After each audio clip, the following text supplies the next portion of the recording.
All right, back for another beer review, and today I'll be reviewing yet another beer from Root Branch Brewing, and they're out of Copiague, New York, and this is their One-Dimensional Man Batch 7.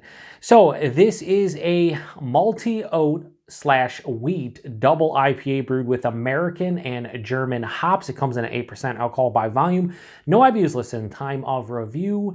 And this can is approximately 4.5 weeks old. So this is the 8th and final beer that I am reviewing that I picked up on the secondary market. I picked up 3 from Root and Branch, 3 from the Noble Savage Brewing Company, and 2 from the Test Brewery. And at the end of the review, I want to sum up and kind of tell you about my experience going through these 8 beers, whether or not they're worth it, what my favorites were, so on and so forth. So check on that a bit later in the review. For those of you who want to get right into the review, we're going to do so right now. So usually with Root and Branch, they say specific hops, but this one just says American and German hops. So it could be pretty much anything, but it is a double IPA. This is a bit older. This is the oldest one of the ones. Everything I reviewed, I think, was under a month old. Or fresher, and this one a little bit older, but I can only run through so many hazies when I'm reviewing them, so this one is 4.5 weeks old. We should be fine. It's not a big deal. But anyway, let's pour this into, I'm using the Tiku. I think with the Root and Branch I use bigger glasses, but I wanted to use a Tiku today, so hopefully everything's cool.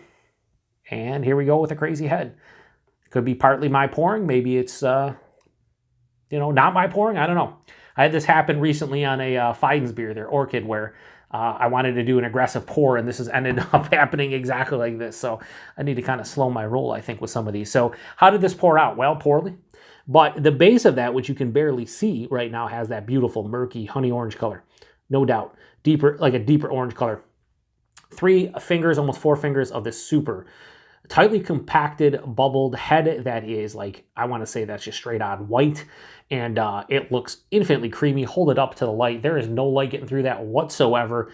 It looks fantastic, albeit I poured it like an idiot. So what I'm going to do is try to get an aroma through this gigantic head as it settles down. And I can, and wow.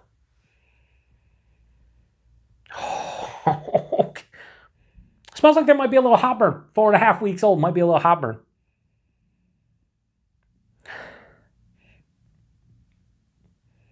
I was just going to say, I'm wearing the Hop Butcher t-shirt today, and I'm getting a distinct, lemonade vibe to this one. One thing that Hop Butcher says occasionally on some of their beers, usually when there's, Strata in there, but, Mosaic as well, is they'll put pink lemonade. I'm getting pink lemonade in the nose. It has, a fruity, berry-esque kind of lemonade nose to it. For sure. And then there's this real big just blast of passion. I wanted to say passion fruit and guava, and I said passion fruit and guava. It has that tropical kind of goodness. And one distinct note that I think gotten from every single Root and Branch beer, all 3 of them that I reviewed of the ones I picked up, I get this honeydew melon or generic melon. You could say cantaloupe perhaps, but it's closer to the rind, but it definitely has a melon, a honeydew melon to me. It's a touch of a blood orange, a citrus character that's more like a blood orange to me. So we've got blood orange, we got pink lemonade, we got honeydew melon, we got passion fruit, or passion fruit as I said, and guava. And there's this beautiful, resiny, almost spruce tip-esque. Now, I've reviewed a handful, 3 spruce tip beers this year. I've had a handful on the channel over the years, but this has that distinct, sprucey, piney kind of. Yeah, it smells super fresh. So the hop burn or perceived hop burn kind of aroma that a lot of times it'll translate into the taste, it's starting to calm down, and it's becoming more of that sprucey, piney, resinous kind of floral aspect. All right, so the head has now died out a little bit. I'm going to try to pour some more in here, go a little bit slower. It seems to be working a little bit better. Do something like this. Now, I think that looks A, a lot better, and B, in the glass. And look at that head. I don't know, how's it look on the other? Yeah, that head just looks like a nitro head. It's insane how creamy that head looks. Damn. Anyway, I want to get in it to the taste, so cheers, everyone.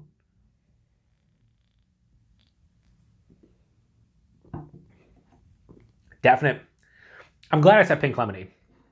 I don't know what specifically is giving me that, what hops, but it has this nice, red berry essence with, this huge, sweet or juicy lemon, which just defaults to lemonade in my puny brain, and it gives me pink lemonade.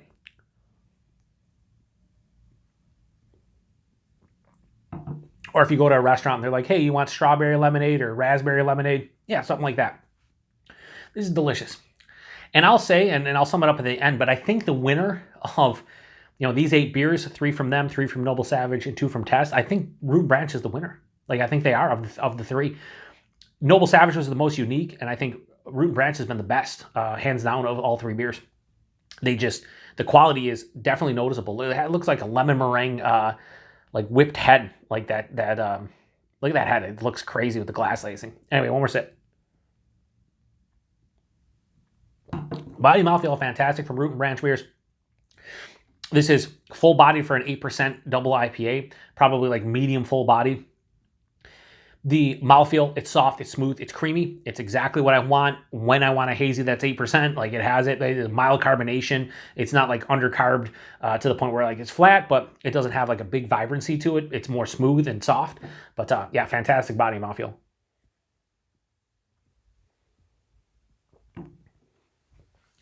This is an incredibly easy drinking 8% double IPA. Forefront.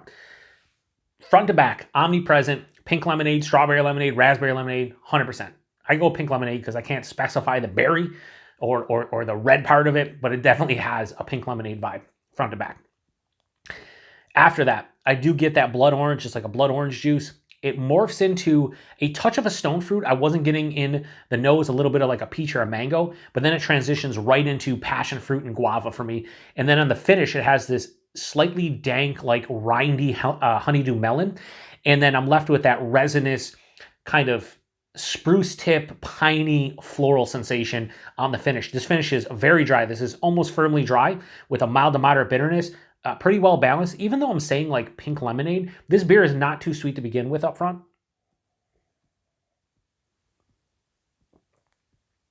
Not in the least. It's sweet up front for sure, but it's not like too much. And then on the finish, that dryness really starts, it hits and then like pushes forward.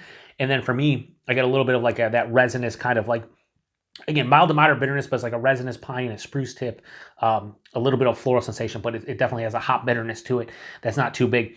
This is absolutely fantastic. This is a great beer. I don't know where I would put this in terms of the other 2 I reviewed, their Strangled and their Darkness at Noon, except for I do. And I would say this is better than both. I don't remember what I gave either of them. I think Darkness at Noon got a higher score than the Strangled, but this is substantially better than both.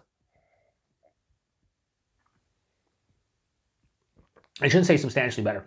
I should say this is the winner of the 3 because of the drinkability it actually has. A slight warming in my chest, nothing on the palate. This is 8%. And if you told me this was 8% and I was doing it blind, I probably would say, okay, yeah, sure. But where's the alcohol? Like, where's the astringency with it? No, I mean, even though this has an intensity to it that's very flavorful, it's still so easy to throw back. Another note, there is no hop burn. Maybe, a couple weeks old or something, maybe there would have been, but no, there's no hop burn. And I think I said that on another Root Branch, might have been the Strangled, where I was like, I think there's going to be hop burn, and then there's nothing really on the palate. So maybe their MO is you smell like it's going to have hop burn, and then it doesn't translate. This is fantastic, and of the 8, this is probably the second best of the bunch. I think the first goes to Tess, the one I just reviewed that you'll see before this. I forget the name of it. Lotus Bear. That was the best of the box. But the worst of the box was the other beer from Tess, which was their Sky Cathedral. And that was very underwhelming and disappointing. But they made up for it with a Lotus Bear. Root Branch across the board has been very consistent. There is really no more to say about this one. Again, just extremely well balanced. That pink lemonade character is cool. This is a very unique beer. Most of the Root and Branch beers and the Noble Savage beers have been super unique. And this is a beer where they come out with different the next batch, I would love to have it because it's just such an easy drinking beer. So Root and Branch, their One Dimensional Man batch number 7. You can best believe that I'm going to give this a low 4.75 and go 4.65. Yeah, this is fantastico. So great beer for sure. Yeah, seek this one out if you can get your hands on Root and Branch stuff. Seek it out. They have a whole spiel here on the side.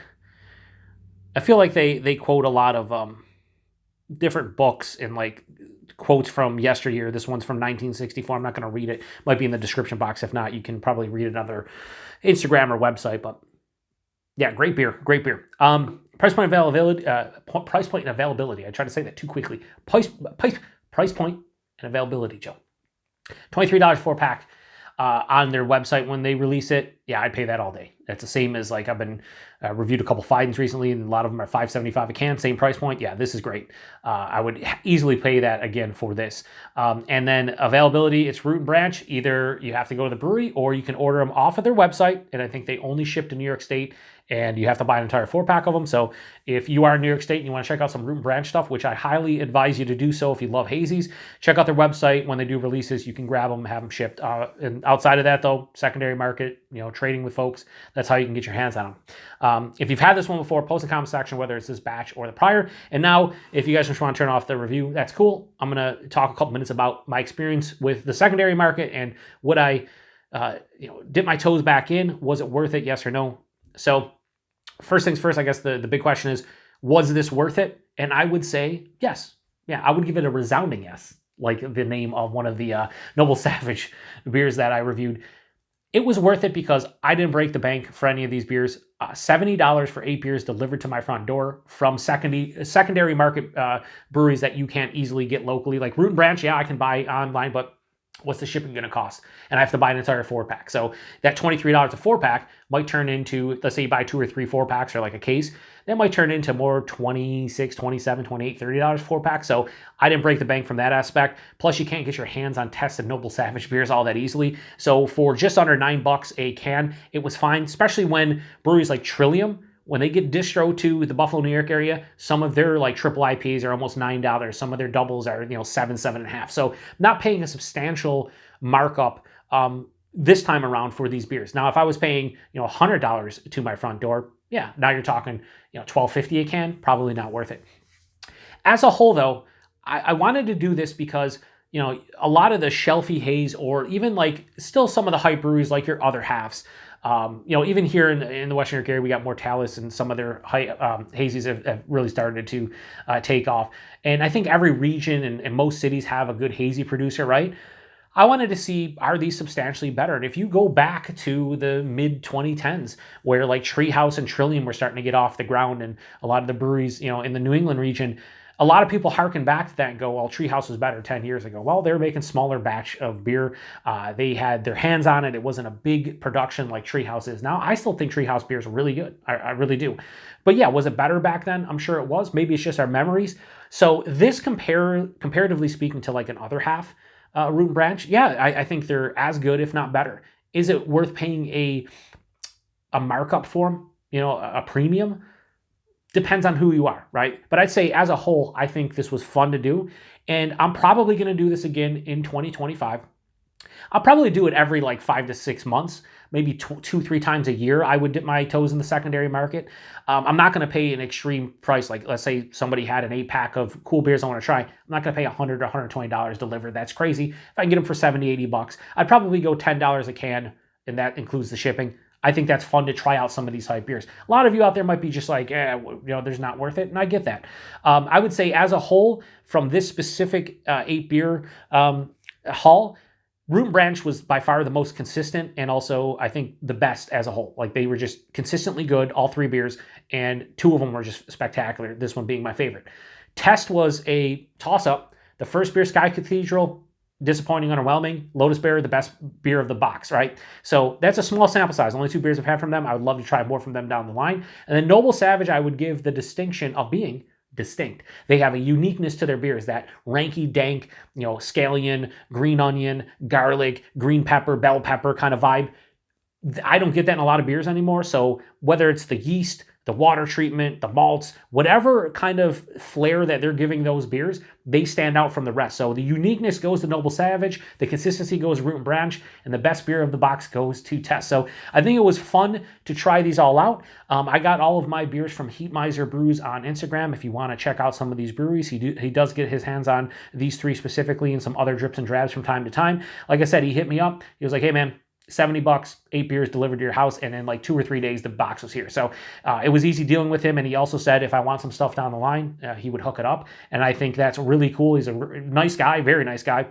You know, he didn't really know me. A couple other friends who watch his channel kind of vouched for me, and that was cool. And I don't know if he's watching any reviews. He's seen my like Instagram check-ins and whatnot. So, yeah, I think it was worth it. I think I'll go back on the secondary at some point. Maybe I'll get my hands on some crazy stouts and shit for crazy money at some point. Probably not. But I do think this is fun, even if I'd say half the beers in this box don't really stand out from like a lot of the stuff I can just get locally at my beer stores. But then you get a couple beers like this and that Lotus Bear from Tess, and you're just like, yeah, this is when I want a hype brewery that's small batch, small brew, small batches, very, very, very local.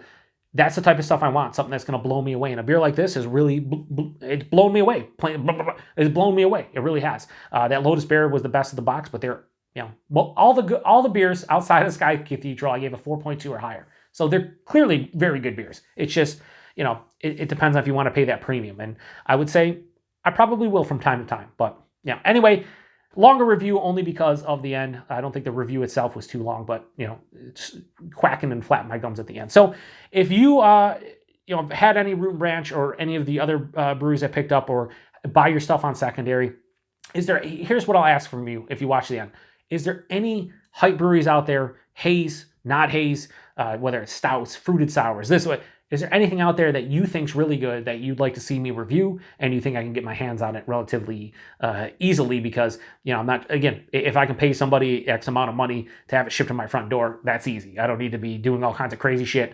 I just kind of want the beers. Paying a premium is fine, but just not too much. So if there's anything out there, post in the comment section. Let me know. I'm all open to suggestions.